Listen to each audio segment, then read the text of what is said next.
नमस्कार, जवाब तो चाहिए देख रहे हैं आप। आपके साथ मैं हूं लावनी विनीत। जवाब आज उनसे चाहिए जिन्होंने ऑपरेशन सिंदूर के दौरान बहुत सारे सवाल किए। जवाब आज उनसे चाहिए जिन्होंने ऑपरेशन सिंदूर के दौरान सेना की शूरता पर शक किया। जवाब आज उनसे चाहिए जिन्होंने ऑपरेशन सिंदूर के दौरान पाकिस्तान में जो तबाही मची उसके प्रमाण मांगे, सबूत मांगे। जवाब उनसे भी चाहिए जिन्होंने ट्रंप के बेतुके बोल, उनके बड़बोल पर भरोसा किया और सेना पर शक किया, सवाल उठाया, लेकिन सभी सवालों का एक जवाब, एक ऐसा प्रमाण जिसने सभी सवालों का जवाब दे दिया, वो एयर चीफ मार्शल सामने आकर बता गए। अब ऐसे में जवाब तो उनसे चाहिए जो लगातार ऑपरेशन सिंदूर की सफलता को ही कटघरे में खड़ा करते रहे। वो ऑपरेशन सिंदूर जिसने आतंकिस्तान की कमर तोड़ दी। लेकिन इस विजय के बाद कांग्रेस और उसके साथी दलों ने सेना पर भरोसा करने के बजाय पाकिस्तान और डोनाल्ड ट्रंप के बेतुके बयानों पर यकीन किया। सेना के शौर्य को नमन करने की जगह संसद में झूठी कहानियां उड़ा दी। संसद से लेकर सड़क तक खूब हंगामा हुआ। सीज फायर पर सवाल पूछा गया कि आखिर सीज फायर कराने में क्या ट्रंप का योगदान रहा है? ट्रंप ने सीज फायर कराया, भारत क्यों पीछे हटा? और इस तरीके के बेतुके सवालों से संसद की कार्रवाई को लगातार ठप किया।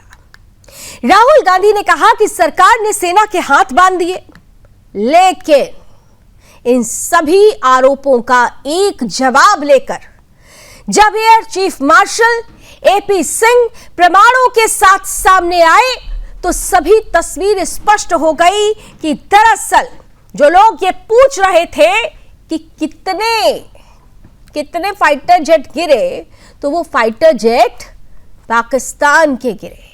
भारत ने पाकिस्तान के फाइटर जेट्स को तबाह कर दिया।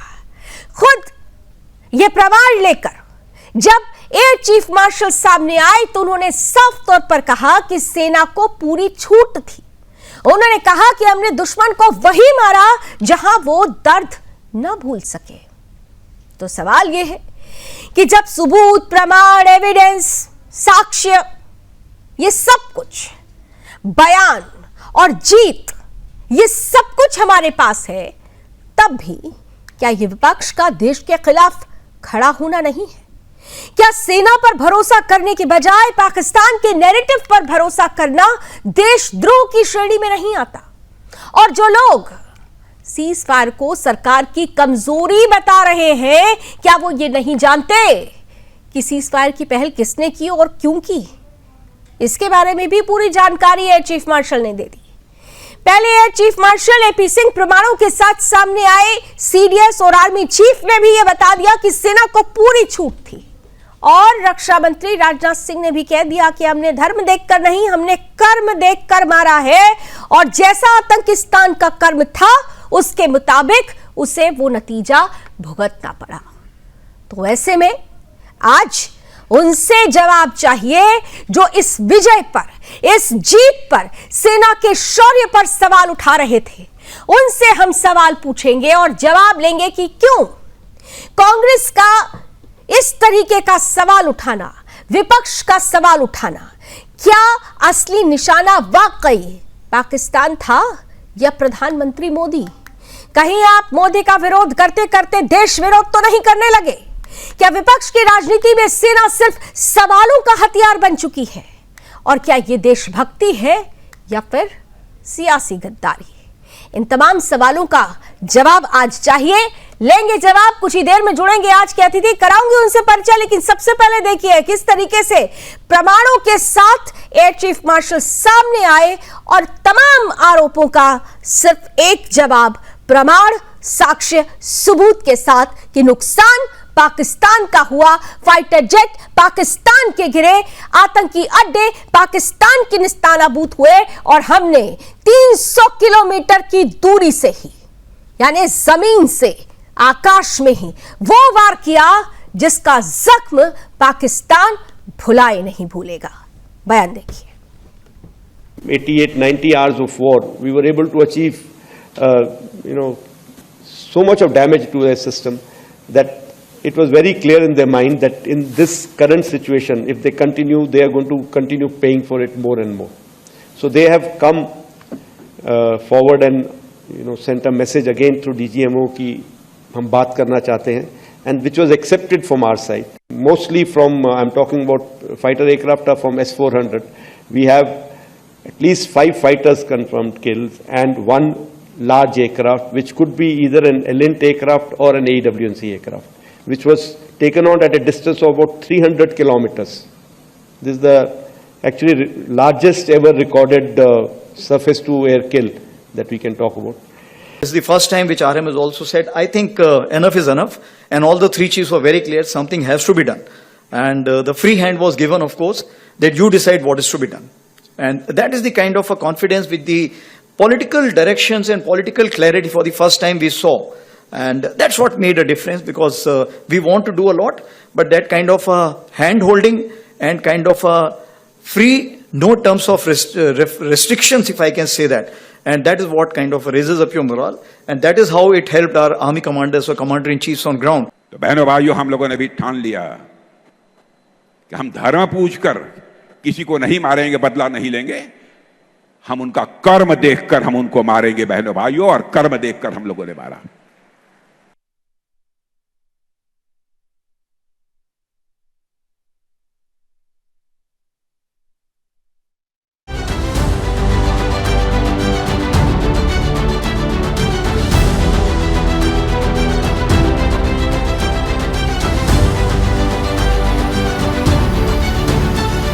भारत ने ऑपरेशन सिंदूर चलाकर आतंकिस्तान को मुंह तोड़ जवाब दिया, लेकिन दुख की बात यह है कि इस ऐतिहासिक विजय के बाद देश में दुश्मन से ज्यादा सवाल हमारे अपने ही नेताओं ने उठाए।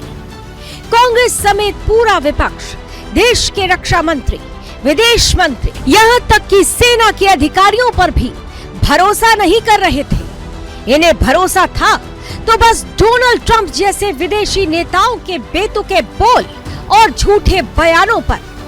ट्रंप के बयान पर विपक्ष ने उछल उछल कर संसद नहीं चलने दी।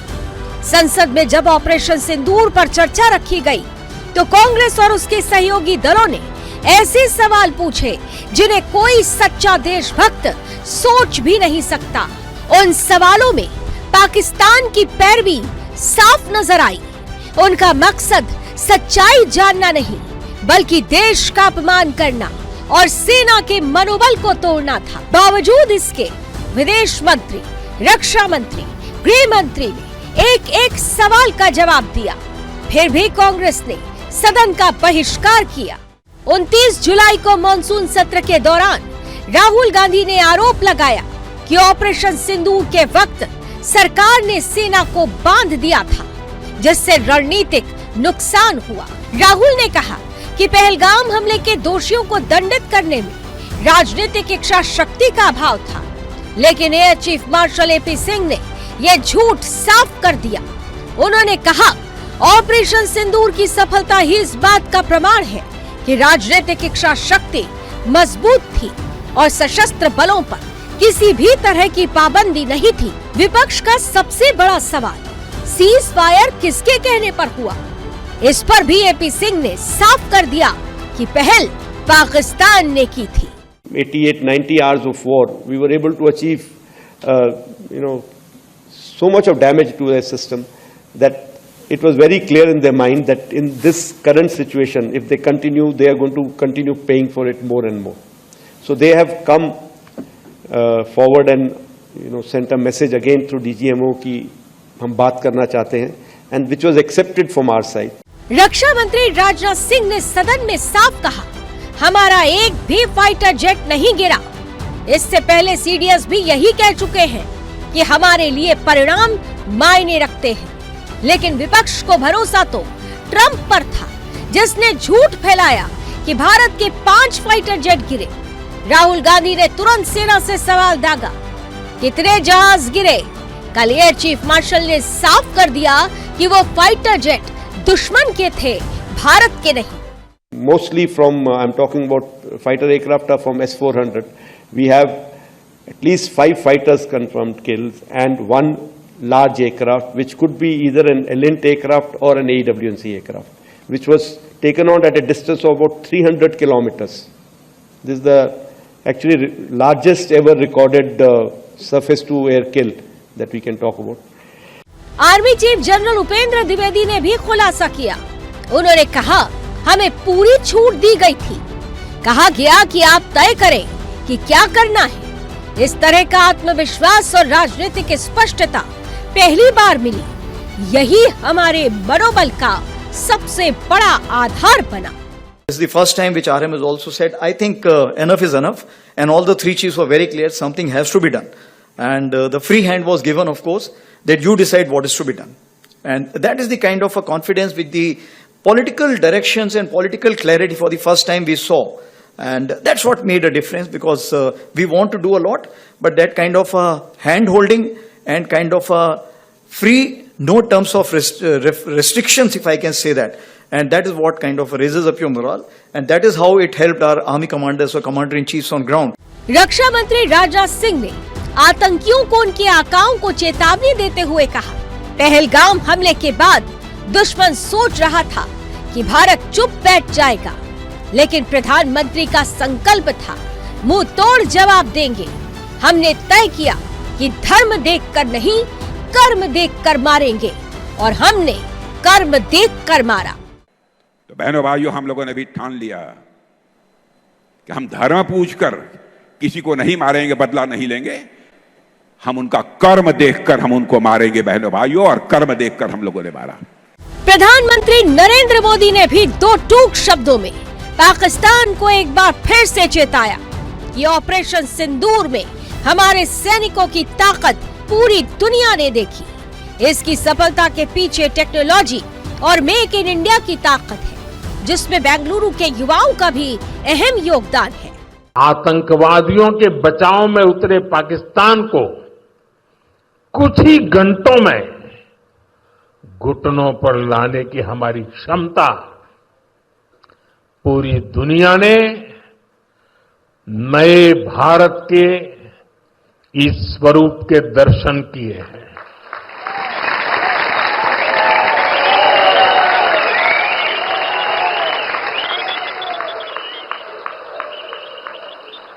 ऑपरेशन सिंदूर की सफलता के पीछे बहुत बड़ी वजह हमारी टेक्नोलॉजी और डिफेंस में मेक इन इंडिया की ताकत है, और इसमें बेंगलुरु और कर्नाटका के युवाओं का भी बहुत बड़ा योगदान है। सेना प्रमुख, air chief marshal, army chief, रक्षा मंत्री, गृह मंत्री, प्रधानमंत्री के बाद उम्मीद है कि विपक्ष, खासकर राहुल गांधी, अब सेना का अपमान बंद करेंगे और उनके शौर्य को नमन करेंगे। और जहां तक रही बात ट्रंप की, तो अब ट्रंप को भी समझ जाना चाहिए कि जो फाइटर जेट गिरे थे वो असल में किसके थे। उसका झूठ भारत पर नहीं चला तो उसने गुस्से में भारत पर टैरिफ लगा दिया। लेकिन ये नया भारत है जो सब झेल लेगा, पर कभी भी अपने आत्मसम्मान से, राष्ट्रीय सुरक्षा से समझौता नहीं करेगा। और हाँ, जवाब तो पाकिस्तान को भी याद होगा, क्योंकि हमने उसको इतना गहरा घाव दिया है कि वो उसके दर्द से अब तक कराह रहा है। उसने खुद ही अपनी जीत घोषित करके अपने मौलाना आर्मी चीफ को फील्ड मार्शल बना दिया था। इसे ही कहा जाता है कि अपने मुंह मियां मिट्ठू होना। पाकिस्तान अगर नहीं सुधरा तो अगली बार नक्शे से गायब हो जाएगा, इसमें कोई दो राय नहीं है, क्योंकि हमारा एक ही उसूल है, हम किसी को छेड़ते नहीं, और कोई हमें छेड़े तो हम उसे छोड़ते भी नहीं। जय Hind. Bureau report, Sudarshan news.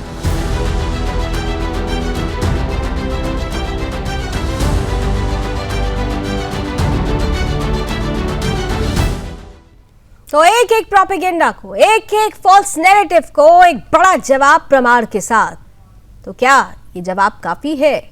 आइए शुरुआत करते हैं आज की चर्चा की। स्वागत करते हैं पैनलिस्ट का। भारतीय जनता पार्टी का पक्ष रखने के लिए हमारे साथ प्रोफेसर विदु रावल जी जुड़ रहे हैं, साथ ही साथ हमारे साथ कांग्रेस का पक्ष रखेंगे पंडित राज शर्मा जी, हमारे साथ जाने माने defence expert wing commander Pushkar Dwivedi ji हमारे साथ हैं, और साथ ही साथ जाने माने फॉरेन एक्सपर्ट संजीव श्रीवास्तव जी भी हमारे साथ हैं। आप सभी का बहुत बहुत स्वागत है। शुरुआत आज पंडित जी आपके साथ करना चाहती हूं, क्योंकि बहुत सारे सवाल आप लोगों के थे, लेकिन हर सवाल का एक जवाब, वो प्रमाण जो खुद सेना के बड़े अधिकारी अब सामने लेकर आए हैं। अब भी कोई सवाल बचा है क्या आप लोगों के पास? अच्छा, मुझे तो यही नहीं समझ आ रहा है क्या एजेंडा चला रही हो आपने। अभी तक आपने, जो मैं आपके चैनल पे देख रहा था, आपने राहुल जी की ये वॉइस क्यों नहीं दिखाई? क्या दिखा रहे हैं? और मुझसे ज्यादा आर्मी के बारे में नहीं जानते होंगे, विंग कमांडर बैठे, मेरे से ज्यादा नहीं जानते होंगे लावनी जी। देश को काहे बर्बाद कर रहे हो? बस इतना पूछ, मत करो बर्बाद। पंडित जी, ये तो आपको जाके अपनी पार्टी और अपनी पार्टी के नेतृत्व करता राहुल गांधी से पूछना चाहिए कि देश को क्यों बर्बाद कर रहे हैं। अरे सुनिए ना पंडित जी, पंडित जी सुनिए ना, आपने जब हमारे लिए एजेंडा की ही बात कर दी है तो आप सुनिए ना, सुनिए। आप लोगों को सुनने की क्षमता नहीं है, क्योंकि आज आपके उस झूठ पर से पर्दा उठ गया, जिस झूठ को लेकर आप लोगों ने संसद से लेकर सड़क तक खूब हंगामा किया। देश किसे माफ नहीं करेगा जी, पंडित राज शर्मा जी, बीजेपी के देश किसे माफ नहीं करेगा, ये देश तय कर लेगा। आप यहाँ बैठकर मुझे मेरे से बहस मत करिए पंडित जी, मैं राष्ट्र की आवाज हूँ। बीजेपी के प्रवक्ता यहाँ प्रोफेसर विदु रावल है। आपको इसलिए आज मिर्ची लग गई क्योंकि सेना ने वो प्रमाण आपके सामने रख दिया है जिस प्रमाण को लेकर आप लोगों ने बहुत सारे सवाल किया। अगर आप जितना जानते हैं सेना के बारे में, तो सबसे पहले आपको शुरुआत करनी चाहिए थी भारत माता की जय के साथ। शर्म आती है अपने आप को सेना से जोड़ते हैं। आपकी पार्टी के लोग सेना के प्रमुख को गुंडा कह देते हैं। गली का गुंडा किसने कहा? सर्जिकल स्ट्राइक पर सवाल किसने खड़े किए? अब फालतू की बात मत करिए पंडित राज शर्मा जी, फालतू की बात मत करिए, फालतू की बात मत करिए। एक सार्थक डिस्कशन कीजिए। अगर आपके पास सवालों का जवाब नहीं है तो फिर यहाँ पर बैठकर बकवास मत कीजिए। और रही बात आप सेना को कितना समझती हूँ, मैं अभी कारगिल से आ रही हूँ और मैंने वहां देखा है कि किन परिस्थितियों में सैनिक रहता है। सांस नहीं ले पा रही थी मैं वहां पर, जहां पर ऑक्सीजन की कमी होती है वहां पर हमारा सैनिक डटा रहता है। और आपको शर्म आनी चाहिए कि आपकी पार्टी के नेता पाकिस्तान में बैठकर पोस्टर बॉय बन जाते हैं, सेना पर प्रमाण मांगते हैं। और आज जब आपके पास सब प्रूफ आ गया है तो आपकी बौखलाहट समझ में आ रही है। अब आप अपनी बौखलाहट 30 सेकंड्स निकाल लीजिए, वरना कहेंगे कि मैंने बोलने नहीं दिया। बोलिए। नहीं, मैं नहीं कहता हूं। पहले मैं कहता हूं, एक बात कहता हूं, ये पहले you should know how to behave. Basically आप नहीं हो सेना में, सिखाइए, आप चैनल दिए सेना में, मुझे मत सिखाइए। मुझे मत सिखाइए कि मुझे कैसे बोलना चाहिए, मुझे कैसे कंडक्ट करना चाहिए, मुझे क्या सवाल करना चाहिए। Let me clear you. मेरी बात सुनिए पहले, मेरी बात सुनिए। राहुल गांधी जी की वॉइस क्यों नहीं दिखाई? तो यहाँ बैठकर राहुल गांधी जी की वॉइस क्यों नहीं दिखाई? यहाँ बैठकर मुझे सर्टिफिकेट मत दीजिए और मुझसे बहस मत करिए। आप देंगे सर्टिफिकेट? पता चल गया कि आपके पास मेरे सवाल का जवाब नहीं है। हेडमास्टर प्रमाण, सर्टिफिकेट, प्रमाण काफी है ना? इतना मुझे आप तो नहीं पूछेंगे ना? मुझे एक बात बता, प्रमाण काफी है या नहीं है? बस इतना बताइए। आप जो बोलती हैं, आप जो बोलती हैं, पहले मेरी बात, आप जो बोलती हैं वो चैनल का एजेंडा है। पंडित जी, सिर्फ एडवर्टाइज के लिए दिखते हैं आप लोग। पार्टी एजेंडा मत चलाएं। मैं कह रहा हूँ एक दिन ऐसा आएगा देश। मुझे तो अब हंसी आ रही है। सुन तो लो। मुझे इसलिए हंसी आ रही है, बहुत सुन लिया। बकवास सुनने के लिए आनी बैठी हूं। बकवास करे जा रही है। यहाँ पर मैं आपसे पूछ रही हूँ, सेना ने प्रमाण दे दिया, आपको प्रमाण काफी है ना? हाँ या ना? पहले मेरी बात, अब इसी पे बात सुनिए। सिग्नल बाय द गॉड, क्या आप हाँ या ना बोल दो, मैं कह दूं। मैं आर्मी के बारे में कभी नहीं कहता, देश का कोई भी किसी भी राजनीतिक पार्टी की औकात नहीं, चाहे वो भारतीय जनता पार्टी हो, चाहे यहां बैठे हो जो डिफेंस के बारे में कांग्रेस हो, बोलिए साथ में, चाहे वो भारतीय पहले जनता पार्टी हो, अरे चाहे यार, कांग्रेस हो, इसका- चाहे देश की कोई भी पार्टी हो, तो क्या- किसी की भी आप क्या औकात नहीं है मानसिक कि वो संतुलन सेना खो पर गई कुछ हो? उठाए। आप क्या मानसिक मैं अरे आप- मैं क्या ना, कहूं? ना, ना, चाहे ना, राजनाथ मैं सिंह हो, आपकी selectivism पर चाहे सवाल कांग्रेस उठा पार्टी हो, रही चाहे हूं। बीजेपी हो, मैं क्या आपकी कहलाना चाहते हो? selectivism पर इधर सवाल सुन उठा लीजिए, रही हूं और मुझे आप अपना एजेंडा मत चलाएं। मुझे आप- आपकी आप इस एक अवस्था और बात पर बताओ, बहुत लावनी। हंसी आ रही है काहे और लावनी? बहुत दया भी आ रही है कि यही सोच है। आप विधु ना रावल करो। जी, अब ये डिबेट मुझसे करने यू लग गए, ऑल पीपल आर ये क्रूर। मुझसे डिबेट करने लग गए। अब दया ना आप करो मेरे पे। डिबेट करने नहीं आए हैं, क्योंकि आज आपको पता है फिर क्या कि करने आया? आप एक्सपोज हो आपसे चुके क्या हैं। आपसे आज डिबेट आप करने आए में हैं बैठी हो? समय खराब करने के लिए और मैं आपको इस अरे, डिबेट का समय आप क्या खराब नहीं डिबेट करने करने बैठी दूंगी। हो? हटिए आप, हटिए, चलिए। हैं? प्रोफेसर विधु रावल जी ये आए हैं इसलिए नहीं, क्योंकि ऐसे इनको मत डिबेट का कहना, समय चलिए। खराब करना है। Behave इन्हें पता yourself. है कि ये लोग एक्सपोज हो चुके हैं। एक एक प्रमाण ये वही है ना जिनकी पार्टी के नेता पूछ रहे थे कितने गिरे, पाकिस्तान के पोस्टर बॉय बन गए थे। और जब मैंने यहां पर सच पूछ लिया तो पंडित राज शर्मा मुझे बताने लगे कि मुझे कैसे डिबेट कंडक्ट करना चाहिए और क्या सवाल करना चाहिए। यह तो स्थिति हो गई है इस पार्टी के प्रवक्ताओं की। इस विधु रावल पार्टी जी। की नहीं है। देखिए, we are well educated then you. कोई अचरज नहीं है, ये बंद करवाइए, ये नॉइज को बंद करवाइए, कोई अचरज नहीं है। देखिए, मुझे लगता है कि हम निरर्थक एक्सरसाइज कर रहे हैं। वैसे बहुत गुस्सा आता है जब देश की सेना को इतना पराक्रम दिखाने के बाद भी इन कांग्रेसी टचपुंजियों के आगे जो है हमें साबित करना पड़ता है बार। मुझे लगता है पूरी दुनिया के अंदर जो है भारत की सेना जो है वो सबसे ज्यादा विकट परिस्थितियों में काम करती है। इसीलिए नहीं क्योंकि -46 डिग्री के टेम्परेचर में जहां कारगिल होकर आई वहां पर सबसे विकट परिस्थितियां, सबसे ऊंचे स्थान पर जो है सेनाएं जो है गार्ड कर रही हैं भारत के बॉर्डर। इसलिए नहीं, इसलिए भी क्योंकि बॉर्डर के भीतर बैठे भारत के शत्रु जो भारत के लंबे समय तक सत्तासीन रहे, वो देश की सेना के शौर्य और पराक्रम पर लगातार बेशर्मी से सवाल खड़े करते हैं। लेकिन जब मैं कहता हूं बेशर्मी से सवाल खड़ा करते हैं, तो क्या अब तक देश को यह फिगर आउट नहीं करना चाहिए कि ये लोग शर्म निरपेक्ष हैं, शर्म को छोड़ चुके हैं, तो इनसे क्या उम्मीद की जा सकती है? इस डिबेट का ही नहीं, इस देश का समय खराब कर चुके हैं ये लोग।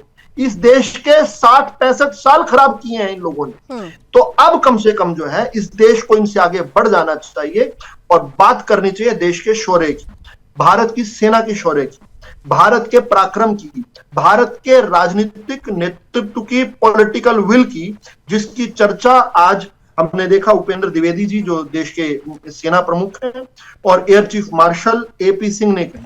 देखिए ये जो आर्मी चीफ हैं या एयर चीफ मार्शल हैं, ये लगभग 30 साल से सर्विसेज में हैं। इनका कहना कि हमने आज तक ऐसी पॉलिटिकल विल नहीं देखी, क्या इसके बाद कुछ कहने की आवश्यकता रह जाती है? लेकिन आवश्यक क्या है कि ये पॉलिटिकल विल जो है इस देश के सामर्थ्य और संयम के रूप में जो है दुनिया ने भी देखी है। हमने देखा किस प्रकार से देश की सेना ने असीम शौर्य का प्रदर्शन किया ऑपरेशन प्रोफेसर साहब, सवाल तो ये है कि बिल्कुल पॉलिटिकल विल जब होती है तो फिर एक बड़ा नतीजा सामने आता है। यहाँ पर पॉलिटिकल विल से भी बढ़कर सेना कहती है ना कि हम तो फिर बस हमें कह दीजिए, हमें हाँ की देरी है, उसके बाद तो हम सबक सिखा देंगे। वो जो परिस्थिति थी, मोदी विरोध करना, सत्ता का विरोध करना, ये विपक्ष का अधिकार है और वो लोकतंत्र की खूबसूरती भी है। लेकिन मोदी विरोध, सत्ता का विरोध करते करते देश का विरोध, सेना का विरोध, अभी भी राज शर्मा जी अभी बैठ के उनकी पहली जो पंक्ति थी, मुझे बहुत उम्मीद थी कि हमेशा की तरह आज वो वंदे मातरम से शुरू करेंगे, लेकिन आज वो भी भूल गए। वो सॉरी टू से दिस पंडित राज शर्मा जी, आप भूल गए आप। नहीं तो मुझे याद है कि आप हमेशा मेरे कार्यक्रम रणक्षेत्र में जुड़े और आपने हमेशा इस प्रोग्राम की शुरुआत वंदे मातरम से की और आज उसकी जरूरत थी। बहरहाल विंग कमांडर पुष्कर द्विवेदी जी, जल्दी से आपके पास, लगता है आपको कि ऐसे जो स्टेटमेंट्स हुए थे ये सारी चीजें एम्पलीफाई कर रही थी पाकिस्तान को, उसका नैरेटिव, उसको बेस देने के लिए, लेकिन सब कुछ टूट गया? जी देखिए, हम लोग तो लावनी जी आपके साथ ही डिस्कशन चल रहा था ऑफ सिंदूर में, और जो बातें आज एपी सर ने बोली हैं या और लोगों ने बोली है, जनरल द्विवेदी ने बोली हैं, वो सारी बातें हम लोग डिस्कस कर रहे थे। तो मैं दो व्यक्तियों के बारे में इनमें से आपको व्यक्तिगत उदाहरण से बता सकता हूं। Air chief martial AP sir, हम लोग साथ में हमने ऑपरेशंस किए हैं, एडी कमांडर थे, उनका एयर डिफेंस के स्पेशलिस्ट हैं वो, और हम साथ में बगल में बैठ करके सर के साथ हमने बहुत कुछ सीखा है उनसे। मैं उन्हें जानता हूं, वो किसी प्रेशर में आने वाले व्यक्ति नहीं है और ना वो झूठ बोलने वाले व्यक्ति हैं। इवन हमारी ब्रीफिंग्स में भी जो भी डाउट होता था तो वो उसको अलग रखते थे, और जब चाहे समय ज्यादा लग जाए, चाहे ब्रीफिंग एक्सटेंड हो जाए 1 घंटा, लेकिन जब तक वो डाउट्स क्लियर नहीं होते थे वो कोई डिसीजन नहीं देते थे। दूसरा व्यक्तिगत उदाहरण मेरा माननीय रक्षा मंत्री राजनाथ जी का है। मैं व्यक्तिगत तौर पे एक क्लासिफाइड ऑपरेशन के लिए मैंने उनसे बात की और उनका जो जवाब था वो सुन के मैं स्तब्ध रह गया। उन्होंने मुझे बोला, कमांडर साहब, देश हित के लिए आपको जो उचित लग रहा हो करें, आप पूरी तरह फ्री हैं, मेरी तरफ से कोई इसमें कुछ नहीं, आप लोग स्पेशलिस्ट हैं, आप जैसे चाहे करें। इतनी छूट जो जनरल उपेंद्र द्विवेदी ने कहा कि ऐसी पॉलिटिकल विल आज तक नहीं देखी, मैंने अपने पूरे 22 साल के करियर में कभी ऐसी पॉलिटिकल विल नहीं देखी थी। तो 2 लोगों का तो मैं उदाहरण अपने व्यक्तिगत उदाहरण से बोल रहा हूं। दूसरी बात यह है कि रही बात कांग्रेस की, चूंकि डिफेंस स्पेशलिस्ट आपने लिखा है, बट मैं तो पॉलिटिकल साइंस का स्टूडेंट भी रहा हूं। देखिए, कांग्रेस एक्चुअली बीजेपी को, रावल साहब को तो खुश होना चाहिए कि कांग्रेस हमेशा ऐसे मुद्दे उठाती है जो अल्टीमेटली बीजेपी को लाभ दे करके जाते हैं। और शर्मा जी, मैं जानता नहीं, बट उनके डिमिनर से मैं समझ सकता हूं वो एक्स फौजी हैं। तो शर्मा जी जैसे लोग जो राष्ट्र की, जिन्होंने फौज में सेवा की है, मुझे लगता है इनको कांग्रेस में जाना ही नहीं चाहिए, जाने ही इनको मत दीजिए। इसमें भी मैं बीजेपी की, रावल साहब की पार्टी की गलती कहूंगा कि आप क्यों ऐसे लोगों को जाने ही देते हैं उस खेमे में। तो मुझे लगता है सब कुछ मिला जुला के जो कुछ हो रहा है वो प्रेजेंट सरकार जो मोदी जी, राजनाथ कांग्रेस को चुना, लेकिन इतना जरूर है, ठीक है, इतना जरूर है कि देखिए समन्वय जरूर था। एक तरफ राजनीतिक इच्छा शक्ति थी, दूसरी तरफ सेना की शूरता थी और परिणाम हमारे सामने। उस परिणाम को अगर सवाल किया गया तो केवल सेना की शूरता पे नहीं, संजीव जी, अंतर्राष्ट्रीय स्तर पर भी भारत की छवि को धूमिल करने की कोशिश की गई। इस सवाल का जवाब मैं आपसे लूंगी। बड़ी बहस हो रही है क्योंकि जिस तरीके से ऑपरेशन सिंदूर पर सवाल खड़े किए गए थे, अब प्रमाण सामने आ रहे हैं और सभी सवालों के जवाब मिल रहे हैं और इसी पर हम बड़ी चर्चा कर रहे हैं। सभी मेहमान जुड़े हुए। ब्रेक से पहले संजीव जी, आपसे मैंने इस सवाल किया था कि जिस तरीके से इस पूरे ऑपरेशन सिंदूर के दौरान और उसके बाद सवालों की जो बौछार विपक्ष की तरफ से की गई और सीज फायर को लेकर कि ट्रंप ने कराया, भारत ने कुछ भी पहल नहीं की, भारत झुक गया, ये जो तमाम बातें थी, क्या आपको लगता है कि ऐसे बयानों ने वाकई अंतर्राष्ट्रीय स्तर पर भी भारत की छवि को वीकन करने की कोशिश की, लेकिन ऐसा हो नहीं पाया? अब तो सब कुछ सामने। जी, देखिए, ये बिल्कुल गैर जिम्मेदाराना अप्रोच रहा है कि जिसमें कि ऐसे सवाल पूछे गए कि हमारे कितने विमान गिरे, जबकि सवाल तो ये होना चाहिए था कि हमने कितने विमान गिराए। और जैसा कि हमारे वायुसेना के अध्यक्ष air chief martial AP Singh साहब ने बताया है कि हमने 5 पाकिस्तान के फाइटर जेट्स को किल किया और एक बड़े अवाक्स को या एलनेट को हमने मार गिराया है। 6 पाकिस्तानी विमानों को हमने किल किया। ये जवाब उन्होंने स्वयं दिया है और इस तरीके के सवाल कांग्रेस पार्टी को पूछने चाहिए थे। लेकिन दुर्भाग्य है और ये एक शॉर्ट साइटेडनेस कही जाएगी, एक राजनीतिक स्वार्थपरता के कारण यदि आप अपने राष्ट्र के सेनाओं के ऊपर ही सवाल खड़ा करते हैं तो जाहिर है कि इससे अंतर्राष्ट्रीय समुदाय में जो भारत की छवि धूमिल होती है, भारत के लोकतंत्र के ऊपर भी संदेह पैदा हो सकता है कि ये किस तरीके का लोकतंत्र है कि वहां के विपक्ष के नेता ये पूछ रहे हैं कि आपके कितने विमान गिरे, आपको कितनी क्षति हुई है, जबकि सच्चाई तो यह है कि हमने पाकिस्तान के ऊपर एक बड़ी विजय हासिल की। एक बार फिर से पाकिस्तान के ऊपर हमने विजय हासिल की और आतंकवाद विरोधी तीनों कार्रवाइयों में, चाहे वो सर्जिकल स्ट्राइक रही हो, चाहे वो एयर स्ट्राइक रही हो, चाहे वो ऑपरेशन सिंदूर रहा हो, सभी में हमने बड़ी सफलताएं अर्जित की। पाकिस्तान को हमने 4-4 बार युद्धों में हराया है। तो ये जो भारत की जो पराक्रम भारत की सेनाओं का है उसको हमने सलूट किया था। हमने जिस दिन ऑपरेशन सिंदूर हुआ था, मैं स्वयं एक चैनल पर रात में 2 बजे अपीयर हुआ और मुझसे जब सवाल किया गया तो मैंने सबसे पहले उन्हें सलूट किया और मैं आज भी उन्हें सलूट करता हूं। लेकिन इतना कहने के बाद मैं अवश्य कहना चाहता हूं और आपके चैनल के माध्यम से फिर से अपील करना चाहता हूं कि राष्ट्र के रक्षा के विषयों पर, राष्ट्र की सुरक्षा के विषयों पर, राष्ट्र के हितों के विषयों पर कोई राजनीति नहीं होनी चाहिए। इससे देश कहीं न कहीं राष्ट्र की छवि कमजोर होती है। पाकिस्तान जैसे राष्ट्रों को मौका मिलता है और इस तरीके से राहुल गांधी के जो बयान थे, ऐसे सवाल जो राष्ट्र की सुरक्षा, राष्ट्र की अस्मिता के लिए नुकसानदायक हों, तो वैसे सवाल नहीं पूछे जाने चाहिए। पंडित राज शर्मा जी, आप लोग विपक्ष में हैं, आपको अधिकार है सवाल पूछने का। मैंने पहले भी कहा कि विपक्ष की एक भूमिका होती है, लेकिन वो भूमिका सार्थक होनी चाहिए। ये जो तमाम प्रमाण कहां कितने जेट गिरे, कितना हुआ, ये जो सवाल पूछे जा रहे थे, आप खूब सवाल करते, लेकिन सवाल पूछने के लिए भी आप लोगों ने तरीका गलत अपना लिया। इसकी वजह से न केवल हमारी सेना अपमानित हुई, बल्कि देश के 140 करोड़ आबादी का यह अपमान माना गया।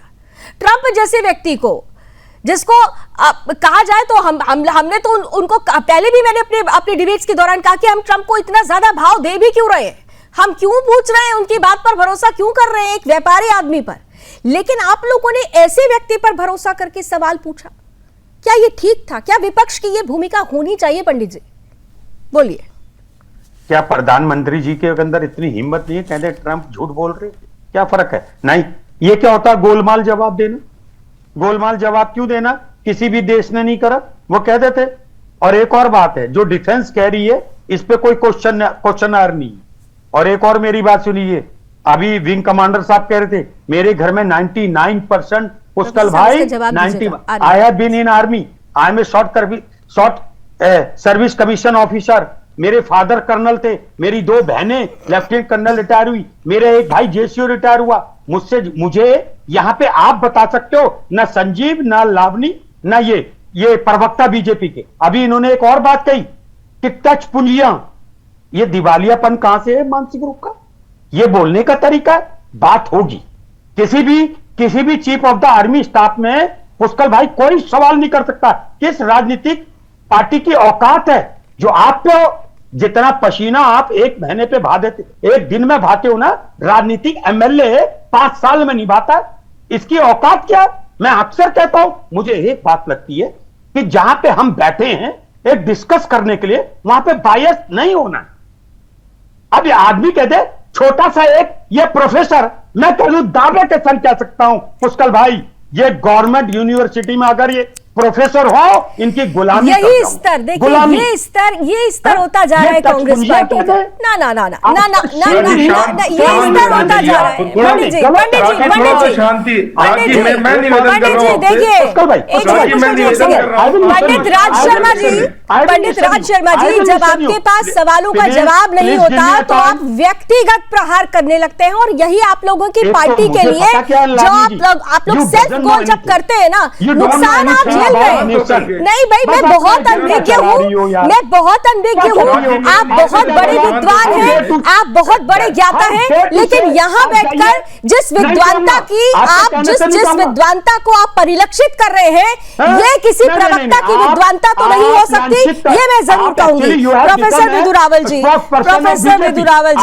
पंडित राज शर्मा जी, अब यहाँ बैठकर ना, अगर आप में ना जरा सा भी, आपने कहा ना आप फौजी परिवार से, सेना और तमाम बातें कर रहे थे, आपको पहली बार में बोलना चाहिए था कि वाकई राहुल गांधी ने सवाल गलत पूछा, वाकई आपकी पार्टी के लोगों ने जब सबूत और प्रमाण मांगे थे तो वो गलत पूछा था, ये आपने नहीं कहा। प्रोफेसर विधु रावल जवाब दे दीजिए। राहुल गांधी जी ने आर्मी के ऊपर कोई वो नहीं करा, ऑब्जेक्शन नहीं करा, गलत बात आप लोग चलाते हो एजेंडा, सिर्फ यहाँ पे सिर्फ आप लोगों को। अरे राहुल जी तो कह रहे थे ना, बताते क्यों नहीं है कि कितने फाइटर जेट गिरे, क्यों पूछ रहे थे? किसके फाइटर जेट की बात कर रहे थे? अब तो पता चल गया ना कि पाकिस्तान के फाइटर जेट गिरे थे, अब पता चल गया ना कितने फाइटर जेट गिरे थे, बहुत पूछा गया, संसद से लेकर सड़क तक बस यही सवाल पूछा जा रहा था। आइए प्रोफेसर विधु रावल जी जवाब दे दीजिए। आप गलत मेहनत कर रही हैं, आप इनको नहीं कन्विंस करवा सकती, देश नहीं करवा पाए इनको, इनकी दिवालिया। एक मिनट, बीच में नहीं भैया, मेरे बीच में नहीं, राज शर्मा मैं आपके बीच में नहीं बोला, आपने मुझ पर व्यक्तिगत भी गोबर उछाला, मैंने फिर भी लावनी जी आप चुप रहे, तो मुंह तोड़ दिया जाएगा, आप चुप रहे, 10 शब्द हमारे पास भी हैं ऐसे। लावनी ये बकवास आदमी को आप ना बुलाया, आने वाले टाइम में लावनी जी क्या मैं अपनी बात रख सकता हूँ? लावनी जी ये तमाशा देखा, एक्चुअली क्या आज पंडित जी के पास जवाब नहीं है। आज पंडित जी सोच के आए हैं कि 40 मिनट तक मैं डिबेट को सिर्फ डिरेल करूंगा क्योंकि मेरे पास कोई सार्थक जवाब नहीं है। पंडित जी अभी तक शुरू से लेकर आखिर तक आप कभी मुझे आरोप के घेरे में ले रहे हैं, कभी प्रोफेसर विधु रावल पर सवाल खड़ा कर रहे हैं, अभी थोड़ी देर में आप संजीव जी को भी बीजेपी के प्रवक्ता बना देंगे। बहरहाल सवाल का जवाब नहीं आया। प्रोफेसर विधु रावल, हाँ रावल से डिबेट और देश का समय नष्ट हो रहा है। कांग्रेस से इस देश को निजात पा चुका है, चैनल्स को भी जो है इन पार्टियों से निजात पानी खत्म हो जाओगे, चाहिए। इनकी एलिगेंस में बीच में नहीं बोलोगे, अरे बीच में नहीं बोलोगे तुम बीच में नहीं बोलोगे। लावनी जी बदतमीज आदमी है ये। नहीं, व्यक्तिगत नहीं, रावल साहब व्यक्तिगत नहीं, अगर मैंने उनको रोका तो मैं आपको भी रोकूंगी। व्यक्तिगत टिप्पणी एक दूसरे पर नहीं की जाए, व्यक्तिगत क्या, गरिमा होती है। मैंने पंडित राज शर्मा जी को भी बोला, मैं आपको भी बोल रही हूँ कि डिबेट की एक गरिमा होती है, व्यक्तिगत टिप्पणी नहीं। जवाब दीजिए आप बस। हाँ, सवाल का जवाब, डिबेट का समय खा रहा है। हाँ, सवाल का जवाब दीजिए, सवाल जवाब पे आइए, जवाब पे आइए, व्यक्तिगत टिप्पणी। चलिए इस देश के अंदर पंडित जी रुक जाइए, आपने सवाल पूछा तो बीजेपी के प्रवक्ता हाँ बोल रहे हैं। अरे सांप की एक प्रवृत्ति होती है, वो कैसे रुक जाएगा। देखिए इनकी जो एलिगेंस है वो देश के प्रति नहीं है। एक पॉलिटिकल पार्टी जो कि भारत विरोधी चरित्र की है, जिसको मैं डिबेट दर डिबेट हर विषय पर साबित करता रहा हूं, उनके प्रति इनकी वफादारी है। ये देश के अंदर देश के प्रति कोई वफादारी इनकी नहीं है, इसलिए इनसे उम्मीद करना बड़ी बात है। अभी जो है रक्षा विशेषज्ञ जो हैं विंग कमांडर पुष्कल द्विवेदी जी ने मुझे कहा कि हमें खुश होना चाहिए। मैं खुश क्यों नहीं हूं, मैं आज इसलिए दुखी हूं क्योंकि आपने अपने वक्तव्य में एक बात कही, आपको यह बताना पड़ा कि देश के एयर चीफ मार्शल प्रेशर में नहीं आने वाले, देश के एयर चीफ मार्शल झूठ बोलने वाले नहीं है। यह आपको क्यों बताना पड़ रहा है, यह सवाल आपके सामने क्यों आए हैं? एक बार रिफ्लेक्ट कीजिए, कौन आपको मजबूर कर रहा है यह सफाई देने के लिए? क्या आपका काम देश के एयर चीफ मार्शल के बारे में इस प्रकार से सफाई देना है या देश के शौर्य का बखान करना है? इस पर विचार कीजिए एक बार। इसलिए मैं कह रहा हूं यह नॉइज को खत्म करना पड़ेगा देश को। हमें लोकतंत्र के नाम पर इन बकवास लोगों को बहुत दशकों तक झेल चुके हैं। अब देश आगे बढ़ना चाहता है, ये देश के बढ़ते कदमों में बेड़ियां डाल रहे हैं। मैं खत्म कर रहा हूं लावनी जी ये बोलते हुए कि ऑपरेशन सिंदूर को, पहले ऑपरेशन सिंदूर जब हुआ भी नहीं था, उससे पहले मोदी की छाती माप रहे थे। ऑपरेशन सिंदूर जब हुआ तो उस समय कह रहे थे no war but peace. Operation Sindoor जब देश की सेना ने अपनी मर्जी से जिसको स्टॉप किया, स्टॉपेज ऑफ फायर हुआ, उस दिन कह रहे थे सीज फायर क्यों कर दिया, उससे अगले दिन कह रहे थे 5 विमान।